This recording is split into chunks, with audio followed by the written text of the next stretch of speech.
Hello and welcome to the show. I am here today on Forza 6 building another autocross car. My vehicle is, well, one of the most successful rally cars, if not the most successful rally car of all time, the Lancia Delta. I do love the Lancia, and I'm really hoping that this is going to make a good autocross car. Theoretically, it should. Although sometimes four-wheel drive cars can struggle a little bit getting performance out of them. Although this one I'm hoping is going to be more like the Focus RS. To be fair, I have tried to build Deltas for various versus the communities, and well, they only were ever incredibly fast when it came to the wet. So who knows what might happen when it comes to autocross. We're going to start off with some nice race tyres.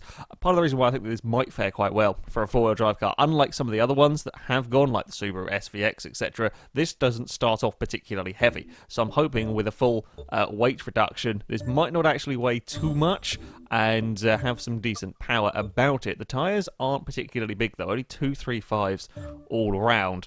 That is actually, yeah, really not particularly big tyres at all on the car. Now the four-wheel drive will make up for some of that, certainly sort of traction out of the corners, the four-wheel drive will make up for some of that, but whether it will make up for, well, just the lack of actual cornering grip, I don't know. We will have to wait and see. But again, the car will be, I'm really hoping, relatively light, so I'm still hopeful. I'm still hopeful that we might have a good, or that we should have a good handling car. The Deltas were good handling vehicles. We will, yeah, have to wait and see. We've got, we've got yellow roll cages, just the way that the window tints are on this particular paint for the vehicle. Only adds £84. That's not too bad. It's not too bad at all on the roll cage front. Now, weight reduction, please put the car down to, I was hoping for a bit less, £2,500. I was really hoping we could get it down to sort of 2,300-ish. That's perhaps not too surprising, though. With exhaust upgrade, we might get some more weight out of the vehicle as well. Let's go have a look, see what we can do. That's another 50-odd pounds. Yeah, I mean, the power-to-weight ratio is probably not going to be too bad on all of this. Oh, we haven't put the aero parts on the car. That is something that we most definitely... Oh, the Delta does have the crazy double wing. The days of Forza 4, when pretty much every hatchback had this wing. Most of them have got more sensible now, but the Delta does have the fantastic double wing. Okay, that's most of the handling parts on the vehicle. Let's see what we can do power-wise. Yeah, sure enough, the PI is going to really jump up very, very quickly on on this vehicle, I suspect. That is kind of good news for me. If the power is jumping up really fast, that tends to suggest that the handling is pretty solid. So, fingers crossed, we should have a decent handling vehicle. 347 horsepower, and we are getting towards the top of A-class here. We're going to... Yeah, we're not quite going to get 400 horsepower, but for a four-wheel drive car, this is actually better than some that we have seen. So I will take that. Yeah, 378 horsepower is... not too bad, actually. It's a half-decent power-to-weight ratio. Actually got pretty decent torque as well. Yeah, we're not going to get any more of that on. Right, to make up the last of the PI now. I was going to say, sometimes the first, I guess the street gearbox, I think, or street transmission, sometimes I can drop PI, but the car comes with that to start with. The reason why I tend not to bother with these parts is they have a rather large PI gain for very little in the way of performance, whereas there's shift time, I believe from what I've been reading, that's just for if you've got an automatic gearbox. I drive manual with clutch, so it doesn't make any bloody difference to me. So the PI gain is huge when I'm not going to be fiddling with the gearbox or the gear ratios. So that's why I tend not to touch those parts. Same goes with the clutch as well. Yeah, they do save a little bit of weight, and I will use them to make up the PI. But yeah, for the PI that they add to the car, it's just simply not worth it. We'll go with the differential as well. So there is our vehicle. 378 horsepower, 350 torque, relatively light car. Only concern is the rather small tyres in comparison to what we have seen on other vehicles. I'm still hoping that the Lancia will be pretty damn fast here. Of course, to test out the Delta, I have brought it to the Hockenheim circuit, where it will get 3 runs through the autocross course in an attempt to beat the Lamborghini Miura. Our current leader has a time of 2:03.3. I think it will be rather difficult for anything to be getting near that. The Lancia could potentially surprise us. I'm not sure quite what we're going to get out of this vehicle. I would love to see the Delta do well around here. Fingers crossed. Can just about keep the the car under control. If it's not getting near the Miura, well, the Focus RS in second, another four-wheel drive hatchback, would be quite interesting to see how it can fare against that one. I mean, the Focus was mighty quick. Oh, okay. That is a much livelier rear end than I was expecting through that first gate. I mean, cold tyres are not going to have helped matters particularly, and this might be something that we do see as a problem with having these considerably smaller tyres. Oh, that is a really snappy back end through the high-speed section. Maintain some decent speed, but that is quite scary. In fact, I rephrase that. That is very scary to have that. Now, I suspect once we've got the rear tyres warmed up, things are feeling better now. But that is going to be, I mean, that's almost, just grazed the barrel on the way through there. That's almost kind of front-wheel drive car level of over. That's some interestingness is going on with the Lancia. How did the S1? The S1 had some... this one has some oversteering problems with a four-wheel drive car. This is a bit different. This is not gradual oversteer. This is snappy, I'm going to spin you around into a wall kind of oversteer that we have got going on at the moment. That is a little bit scary. Now that the tyres have warmed up, though, it is considerably better. Oh, that's going to be really arsey for the first few corners, mind. I was so busy worrying about the back end snapping on me, I didn't see what speed we are getting to yet. Now we're much better.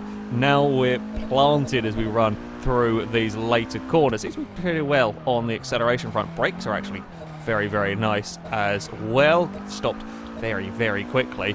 Can we be... no, we're not going to be flat out up there. We're definitely going to have to be having a lift at that part. Oh, I turned in a little too soon there. That was... poor driving by me as we head towards the line.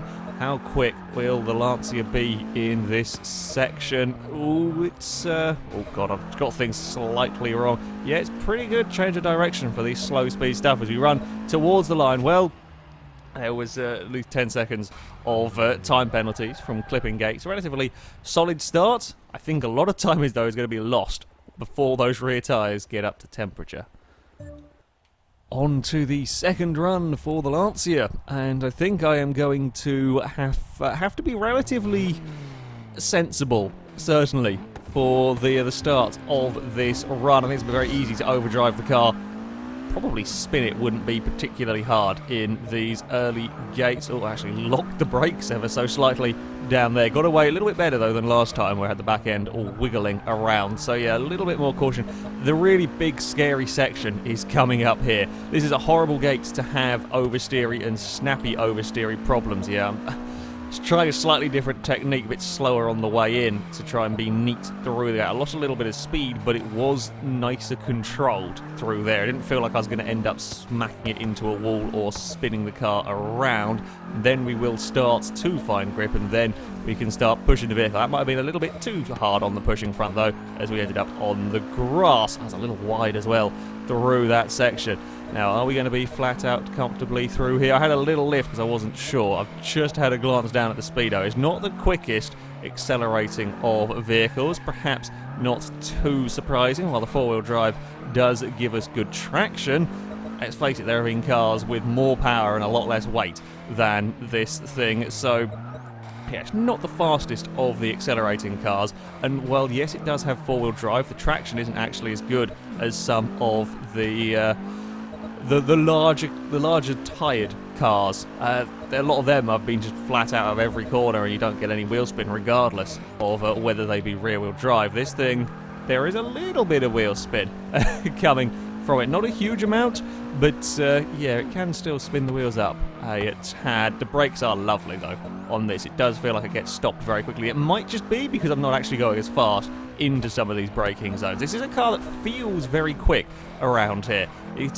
feels lively to drive. Even with the back stop sliding around, it does feel very, very responsive. I'm very much enjoying driving this vehicle. Quite how quick it is going to be, though, that is the question as we come through this last section up towards the line. Oh, it's looking pretty decent, actually. Pretty solid, 206.9 from the from the Lancia.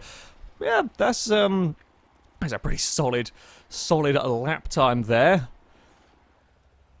On to the final run for the Lancia, and the big question is, well, can I find any more time with this vehicle? Hopefully in a couple of places, if I can be a little bit neater, there may be a smidge more time to come out of the car. Of course, got to make sure not to make any silly mistakes. I have to say, this may well be one of the most entertaining cars I have had to drive around here. It is a very lively car, it's a very eager car to get through the gates, which does make it really rather good fun, although that was faster that time around, but it's just a little bit scary with the back end. If only it had fraction larger tyres, this thing would be an absolute beast. As it is, I just don't have the grip in the car to get through some of these gates as quickly as it probably could manage. So again, I'm pushing this as hard as I dare, and the back end is wanting to do its own thing. I might have actually gone on the brakes a tad early there. We are going to, though, get it quite neatly through the next section. The speed, I'm expecting it to be a little bit faster in sections than it actually is, I think. Oh god, that's a little bit wide through there. I can recover it, and we were still pretty much flat out through that section. These little slow speed change of directions the Lancia is great at, and that's one of the things that you fear with the four-wheel drive cars. You can sometimes have them be a little bit understeery. That is really not the case at all with the Delta. It is fantastic through here, if anything. Yeah, a little bit too oversteery for my personal taste, and it is very, very snappy with it. I was carrying as much speed as I could. Very nearly ended up in the outside of the tunnel. Oh, come on, get around here. There we go. And then boot it some more on the run up here. His car definitely does manage very well through the final sector. I noticed it on the last run. We weren't as quick as some cars have been getting towards this last bit. It makes up good time. Not quite as much as the Renault 5 did through this last sector, but the last sector does suit the Delta rather well, and we are, I hope, oh, there goes the back end again, on for a better run. Indeed we are, at 205.7 from the Lancia. Yeah, it's a great car, this one. It's one of these vehicles that I want to drive more because it is such good fun. The back end does have a slight mind of its own. As I said, with bigger tyres, this thing would be an utter monster. But yeah, it is a hell of a lively car to drive, and pretty perfectly suited to autocross. The back end wiggling around, certainly early on in the run, the first few gates, you are going to have to be a little bit more cautious because the rear tyres aren't up to temperature, and that just exacerbates the slight twitchy oversteer problem. It's only a fraction, though, that you will lose, having to be careful with all of that, and then it does pick up time further on through the run. You really can throw the car through some of the corners and carry some really rather decent speed. Yeah, I like it. I really do very much like the Delta. It's about as well suited to this course as you would kind of imagine the car to be. Its lap time is pretty damn impressive. It will go into the top 10. It takes 10th place, sorry. It beats the Camaro SS, the Nissan Silvia, Fiat Dino, the Toyota section, and all of that. However, it does lose out to the Mazda RX-8. It can't quite beat the Beetle or the Corvettes. Yeah, a very solid car. Getting into the top 10 of the autocross builds is very good going. It's an incredibly competitive table, and while it's not quite up there with the Focus RS or the Lamborghini Miura, still getting into the 205s is a really rather good lap time for this car. However, that is it for this video, guys. Thank you very much for watching, and until next time, goodbye.